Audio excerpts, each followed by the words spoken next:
You know what they say, never waste a Friday night on a first date. But there I was, in my heels with my hair straight. Hey team, today we are going to do a new type of video that I am really excited about. We are taking a movie and a singer, a musician, and we are going to talk about their similarities. I have another video that was supposed to come out today, but I decided to push that one off for a week because I really want to talk about this while it's still in theaters. We are discussing the movie Lisa Frankenstein and how she is literally Chappell Roan. Also just going to talk about Chappell Roan's music and the movie Lisa Frankenstein and the reasons why I love them and why I think if you love one, then you will love the other. If you've never heard of either, then this is my argument for why you should get to the theater immediately or open up Spotify immediately and enjoy. You all know the drill. We're going to discuss my credentials, why I feel qualified to discuss a character like Lisa Frankenstein. I have always been a strange little weirdo freaky girl. I grew up reading this series of children's books, and I don't know if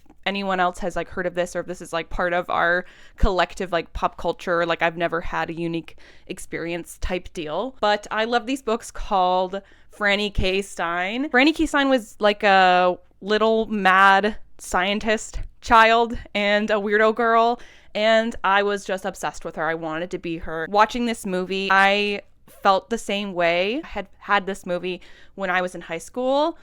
Oh my god, it would have been over for you bitches. I would have dressed up like this, done this with my hair, and gone to school on a Thursday. I am a Lisa Frank owner. I recently went through like all of my old stuff at my dad's house, and I found this girl. This is art. This is culture. This is important. Apparently, the pun of Lisa Frank to Lisa Frankenstein was not intentional, according to the writer Diablo Cody. I don't know, I kind of find that hard to believe. You could have chosen any other name. Either way, I mean, it's really fun. I think it kind of speaks to the campiness of the movie. Lisa Frank is extremely campy. The movie takes place in the 80s. I always associate Lisa Frank with the 2000s just because that's when I was a child. I don't know if Lisa Frank school supplies were a big part of 80s culture as well. I know the company was founded in 1979. Feel free to chime in and let me know what your experience is with Lisa Frank in the comments. And while you're at it, give me a like and a subscribey because please. Give me please. Part of my credentials as well, I am a Chappell Roan fan. I also did consult my friend Rory, who I consider to be a Chappell Roan expert and was the one who introduced me to her before she released her big album. So thank you, Rory, for giving me the opportunity to be pretentious and talk about how I liked her first. So I'm going to do my best to only talk about things that are sort of like accessible about the movie online. I'm going to talk about each of the characters and tell you who they are in moderate detail. I'm going to assign the characters a Chappell Roan song. Things might come out that you would consider a spoiler. I'm not going to like completely ruin the experience of seeing the movie. You'll be like, oh, that's why Ray said that song fits that character. So it'll be a fun little experience, but hopefully some of you have seen the movie and have also listened to Chappell Roan's discography. Let me know if you think that I'm wrong about anything in the comments, if you're one of those people. Please, please, please go and see this movie in theaters if you can. I really want this movie to do really well because I want Diablo Cody to keep making movies. It's gotten some divisive reviews from critics and from, general audiences. I want this to find its people. If you like my videos, if you like my style of humor, you will probably love this movie because I love this movie. Please, please support Chappell Roan because we really, really need a new queer pop icon. She is on tour right now. If you have a spare ticket to her Burlington show, name your price. She sold out like immediately in Burlington, which makes sense because this is like a super gay city. What is this movie? Lisa Frankenstein is a coming-of-age love story about a misunderstood teenager with her high school crush who happens to be a handsome corpse. It was written by Diablo Cody, who is an icon. She wrote the movie Jennifer's Body and Juno. You can definitely tell that this script was written by her. It's not as horror as Jennifer's Body is. Every time she sits down to try and write a horror movie, it always ends up coming out comedic, which makes sense because the two genres are very similar. So many of the lines are hilarious. I love the way that she writes. It was directed by Zelda Williams, who is Robin Williams' daughter, and she seems just so cool and so incredibly smart. I mean, you can tell that she learned a lot just by growing up on movie sets. Of course, that means that she is a Nepo baby. I'm fine with that. I wish that more opportunities for filmmaking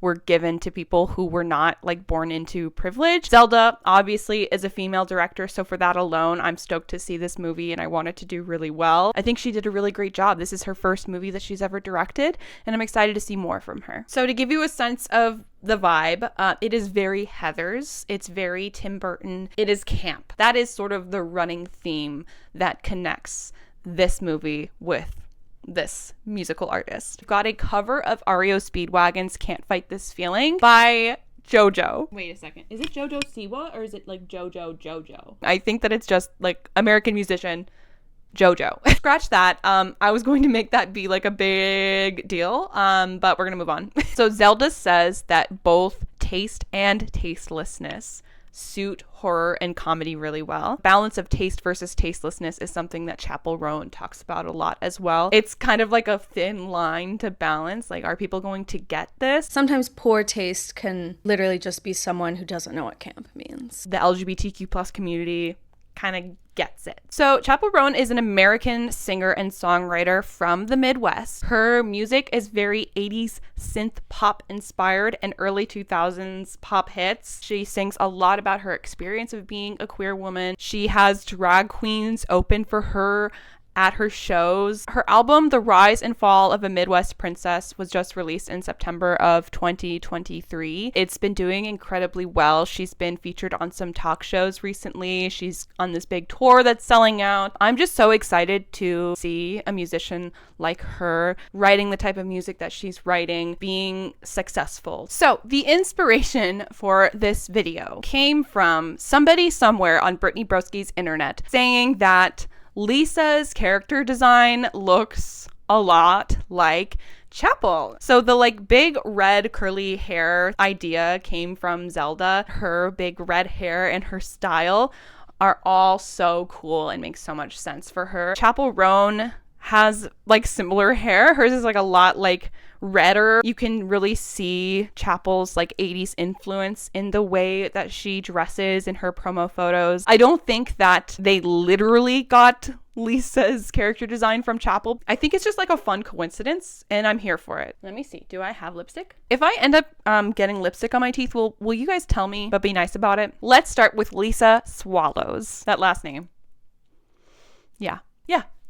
And what about it? Lisa Swallows is a dead mommy girl. Yet another movie that can be added to my dead mom girls rise up list on Letterboxd. If you want to follow me on Letterboxd, link to that in the description as well. Lisa is like 80s goth. She listens to The Cure. She says that they can't heal you physically, but they can heal you emotionally. She is shy. She is weird. She's just like me. There is nothing more intimidating to me than a group of peers who I do not know. After engaging in a conversation with a stranger, I feel like I've just been hunted for sport. I super relate to Lisa, especially when she like starts to come out of her shell a little bit with The Creature and she's like singing and dancing. Lisa is played by Kathryn Newton, who, hello, in the movie Freaky, which is another movie that I absolutely love. Kathryn Newton rules. She just embodies this character. I think she was the perfect choice to play Lisa. It's super fun to see her in a Diablo Cody movie because her favorite movie is Jennifer's Body. I talk about this in my Dinner in America video. Lisa is just herself. She's a traumatized girly, another female romantic lead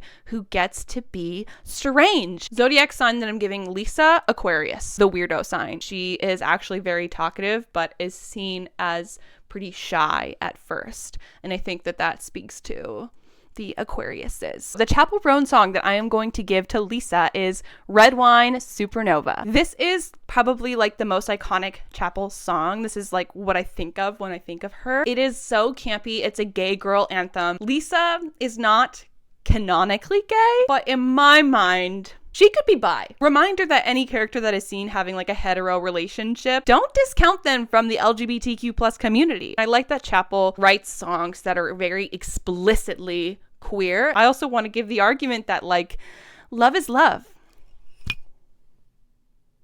Love is love. Love is love.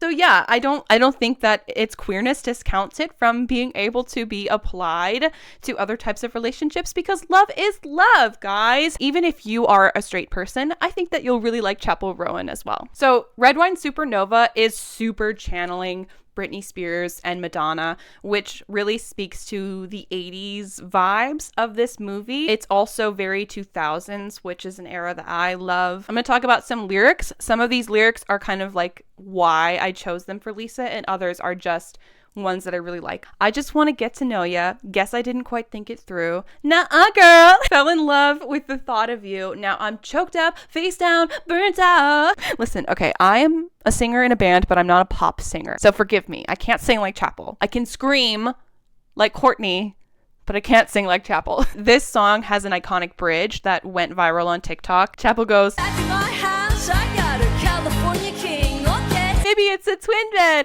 with some roommates.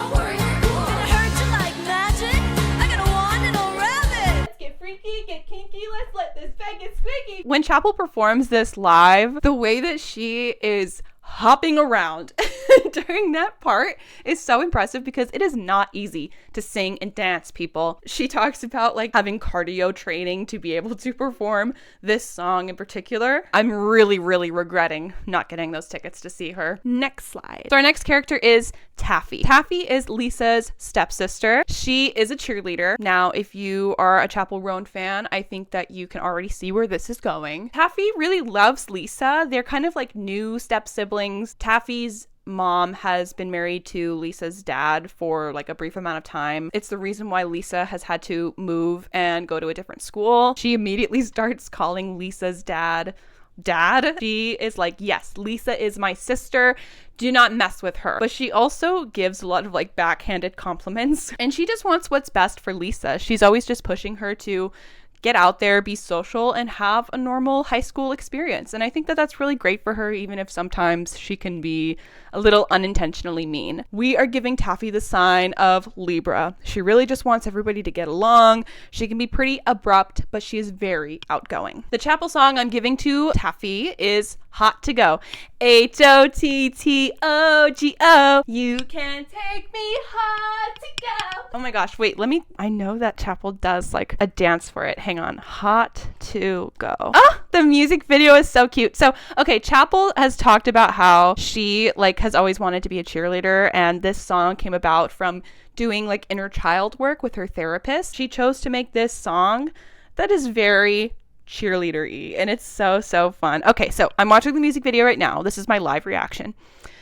Okay, so she's got like a little bedazzled, almost like marching band costume on with the like little frillies on her shoulders. Oh my gosh, it's so cute. Okay, so she's got her pom-poms, and these are her actual grandparents, I'm pretty sure I heard her say, that are featured in this video. This song is also very gay, by the way. I mean, every song is. Oh, she's so pretty. Ah, she's so pretty. Oh, I just love her. Okay, teach me how to do the dance queen. I'm not gonna learn it in the amount of time that I want to be able to like film this video. H-O-T-T-O-G-O. The next character we are going to discuss is the Creature. So the Creature is the corpse that Lisa falls in love with when he is still actively dead and buried in the ground. He comes to life and has some adventures with Lisa. He's played by Cole Sprouse. This choice was brilliant. Cole Sprouse, I mean, has been an actor his entire life. He got his start playing sitcoms, which is the perfect style of acting for a movie like this. Cole Sprouse understands camp. Don't believe me? Watch Riverdale. Have you ever seen me without this stupid hat on? That's weird. There was some concern when they were making the movie about whether or not men, were going to like seeing a movie with a male lead who has 0 lines. For the men in the audience, let me know. What did you think of this movie? He worked with a mime for several months to get the like physicality of the creature down. The choices that he makes are so awesome. Like when he is coming out of the tanning bed and he like does this thing with his hands. His wardrobe is really fun too. There's this scene that was featured in the trailer where they are trying to give him some clothes from Lisa's closet. He ends up wearing a Violent Femmes t-shirt. Creature is just an extremely chivalrous and romantic man. He's a composer, he's a pianist. He loves so hard that he would murder for the one that he loves. So for that reason, I'm giving him Scorpio. The song that I'm giving the creature is Kaleidoscope.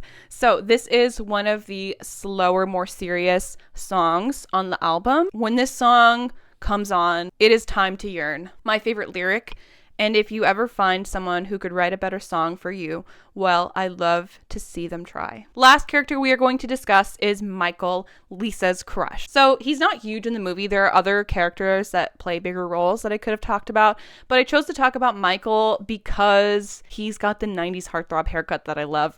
The only time I ever experienced gender envy, and now let me be clear that I am a woman, I'm a cis woman, and I like being a girly.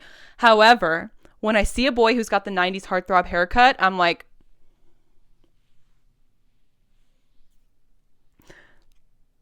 that could be me. Michael is the chief editor of their high school's literary magazine, which Lisa is super into. Her stepsister is asking her, does he have more of a basketball bod or a football bod? He doesn't play sports. He's cerebral. He's in a wheelchair. There's this moment in the trailer as well that is very, very Mean Girls, the way that Lisa sits down in class and Michael kind of like looks over at her and she's all, oh my gosh. It's just so girly. It's so fun. And I don't want to give too much away about the movie, so we're not going to talk about his character a ton. For zodiac sign, we're going Pisces. So the song that I'm giving to Michael, not because I think this song represents him, but because it's the kind of song that I would expect a girl to write after experiencing Michael. And that is super graphic, ultra modern girl. So basically this song is like about a girl living her best life, having a blast at the club, kind of for the girlies who are so confident in themselves and love the fact that they're a freako and a weirdo and are looking for a girl just like them. So Chappell got the idea for this song from an Architectural Digest video. The person in the video described something as super graphic with all of the colors, la la la la la,